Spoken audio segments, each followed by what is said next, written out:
ating si Pastor, sa ating Bishop Sobrepenia, sa pagtitiwala na kanya pong ibinigay sa aming mag-asawa para kami ay makapag-minister dito sa Robinson Novaliches. Amen. At salamat din sa lahat ng ating mga pastors na katuwang natin sa ministry. Palakpakan po natin sila. Ang ating pong mga deacons, hindi ko po na may isa-isa ang kanilang mga pangalan at lahat ng ministry head at mga volunteer workers. Palakpakan po natin sila sa Panginoon. Higit sa lahat, salamat, Word of Hope, Robinson Novaliches.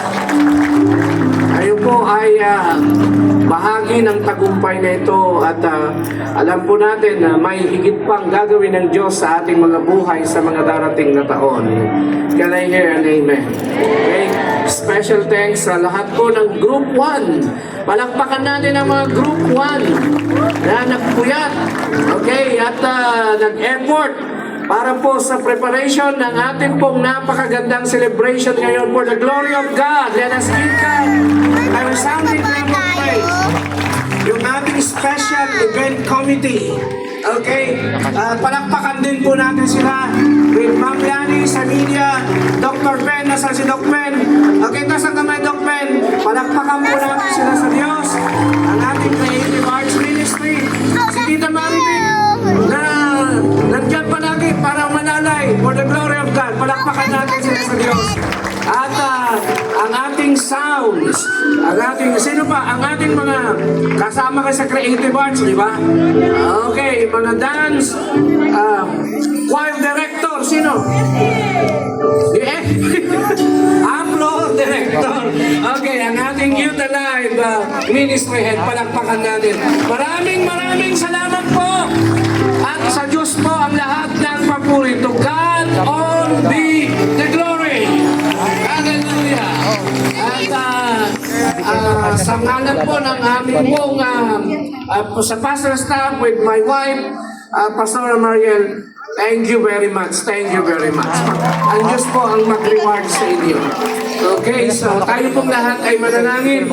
Hallelujah. Our gracious God and Heavenly Father, salamat po, O Lord, sa isang napaka-matagumpay na pagdiriwang. Kulang ang salita para kami ay magbigay ng parangal, pasasalamat, pagsamba sa inyo. Pero Diyos, ngayong hapong ito, tanggapin mo ang aming pupuri, ng aming pasasalamat, Panginoon, sa iyong katapatan. At O Diyos, kami ay nahahanda, Panginoon, mula sa araw ng bukas, sa gagawin mo para sa ika-28 Thanksgiving po namin. Salamat po. Ihanda mo ang aming mga puso. At always, Lord, na kami ay manangan sa kapangyarihan mo. Salamat po, O Diyos. At ingatan mo ang bawat isa sa amin. At sa linggong ito, Panginoon, nakaambaman ang mga krisis sa presyo ng gasolina at kung anumang mga bagay pa na pwedeng magbigay sa amin ng takot, Lord, Ikaw ang aming anchor of hope. Maraming salamat po. Ikaw ang aming pag-asa. Ikaw ang aming ekonomiya, Panginoon. At palain mo ang iyong anak, mga anak na narito ngayong hapon. Thank you, Lord.